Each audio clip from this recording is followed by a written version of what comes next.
We're continuing my Scream reviews leading up to the sixth film. Today we're going to be talking about Scream 4, which was released in 2011. So let's get started.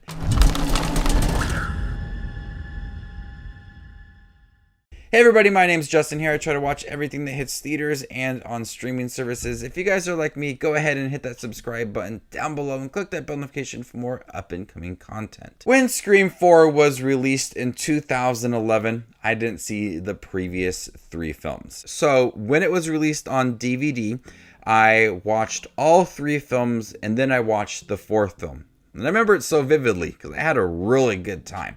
And Scream 4 is a pretty decent film. I do have to admit, I love the 90s, early 2000s feel to this Scream franchise. That's what I think of when I think of Scream. I think of the 90s and the early 2000s. So it was hard to adjust to a fourth film that was released in 2011. And even the look of the film feels like really glossy and doesn't really match the kind of direction of the first three films in the way that it looks. But I still think that Scream 4 is a great addition to this franchise because it does offer a lot of fun new characters. We have Hayden Panettiere in here as Kirby. She has become quickly a fan favorite in the franchise, and I can completely understand why. I really like her character in here. And we have Emma Roberts as Jill, who is the cousin of Sidney. And spoilers, of course, for all of these reviews, she ends up being the killer, and she is so ruthless within this film. But all of the characters that are introduced, I really like them. You know, there's a couple characters that didn't have the most to do, but for the most part, the characters that are introduced had a lot to do in the film. If it was working alongside the main characters of Dewey and Gale Weathers and Sidney Prescott, or if it was them doing their own things and having a film club in high school. I like how these new characters were integrated into the film and how the original cast had a lot to do in here. Compared to the fifth film, they had a significant role in here. But this film understands what it wants to be, and that is continuing off of the three films, and it wants to connect to these original three films but do its own thing as well. And that's what you get with Scream 4 is you understand and respect the original franchise, the three films and its characters, but also trying to offer something new. Even the killers in here want to kind of mimic certain moments from the original franchise, but want Sidney to kind of experience it all and change things up as well. We have Jill's reveal and why she's doing everything. It's all because she's jealous of what's going on and she wants to be the new Sidney. So she wants to like close the Sidney chapter and move on to the Jill chapter of the franchise. And it doesn't work out for her. But Scream 4, still, I love its discussion on film and horror films and reboots and remakes. At that point in 2011, there's been so many remakes.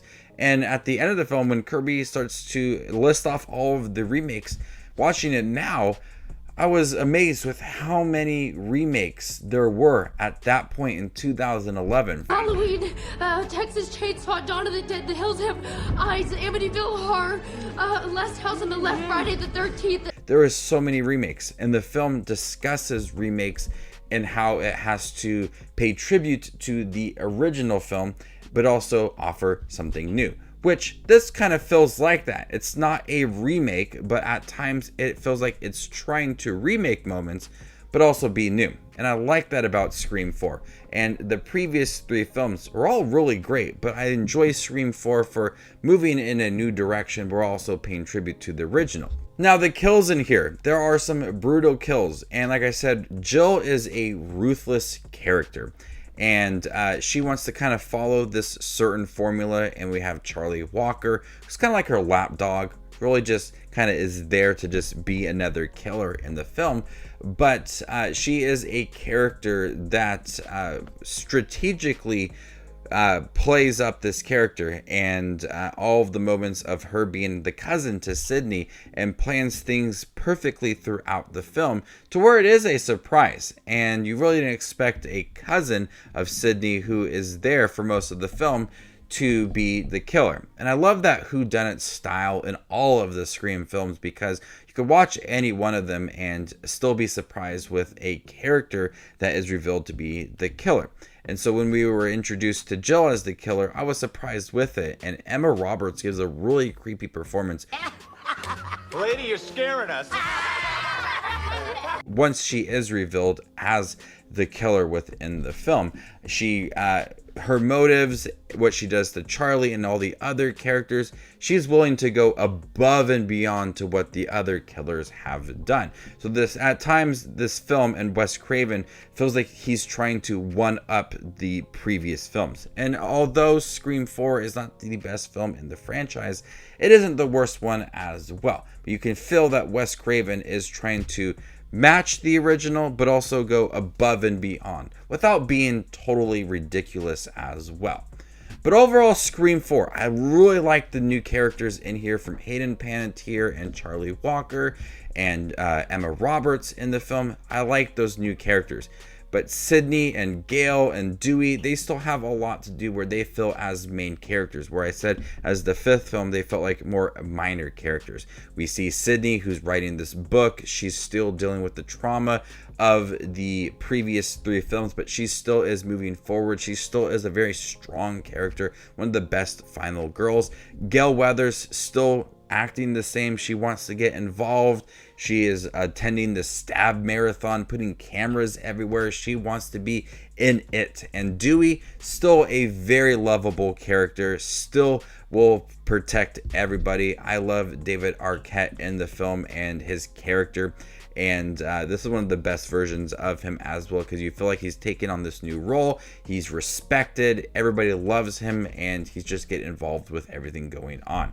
Scream 4, when it was released, I didn't see the previous three films, but I remember so vividly marathoning the 4 films and just being blown away that I have never seen them, because I saw a Scary Movie so many times. And I knew of all the references and everything through that comedy. And so going into Scream, I already kind of knew what was going to happen. But I still managed to love all 4 of those films when I watched them. And Scream 5 also is a great film, which I'm excited to talk about very soon. But Scream 4, a great addition. It's odd looking. It's very glossy. And at times it's very dark. Not that the kills are very dark. There's a couple scenes where I just can't make out the characters and what is going on in it. It looks different compared to all 5 of the films. The first 3 films have that 90s, early 2000s look with bad haircuts. This 4th film, very glossy, it feels out of place, and the 5th film just feels modern in how films are made.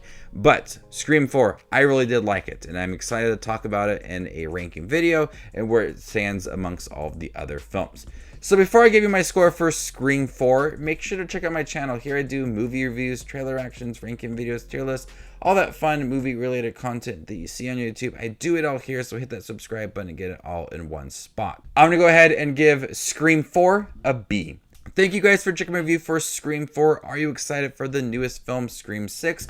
Let me know in the comment section down below, and stay tuned for more up and coming content like this. My name is Justin Watches Movies, and you guys stay classy, YouTube.